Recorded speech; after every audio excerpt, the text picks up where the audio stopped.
చదువుకునే విద్యార్థుల జేబులో పెన్ను ఉండాలి, చేతిలో పుస్తకం ఉండాలి, వాళ్ళ తలలో విజ్ఞానం ఉండాలి. మరి గాంజా ఎందుకు తినా? కాలేజీ క్యాంటీన్ లో కౌంటర్లు పెట్టి మరి యువతలు మత్తులోకి లాగుతుంటే వచ్చేది వికాసమా విధ్వంసమా?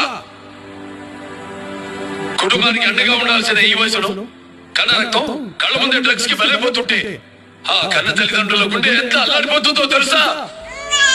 మందుకి బానిసై తల్లికి చెల్లికి తేడా తెలియకుండా చేస్తున్న దారుణాలన్నీ, వదిలే దారి లేక వదలకుండా ఉండలేక ఆడబిడ్డలు అమ్ముకుంటున్న మానాలన్నీ, పరువు పోతుందని తీసుకుంటున్న ప్రాణాలన్నీ, చివరికి స్కూల్స్ దగ్గర చిన్నపిల్లలు తినే చాక్లెట్స్ ఐస్ క్రీమ్స్ కూడా ఈ గాంజాయి నింపారు. అవి తింటే వాళ్ళ బుర్రలో ఉండేది విజ్ఞానమా విధ్వంసమా? చదువుకునే విద్యార్థుల జేబులో పెన్ను ఉండాలి, చేతిలో పుస్తకం ఉండాలి, వాళ్ళ తలలో విజ్ఞానం ఉండాలి. మరి గాంజా ఎందుకు తినా? కాలేజీ క్యాంటీన్ లో కౌంటర్లు పెట్టి మరి యువతలు మత్తులోకి లాగుతుంటే వచ్చేది వికాసమా విధ్వంసమా?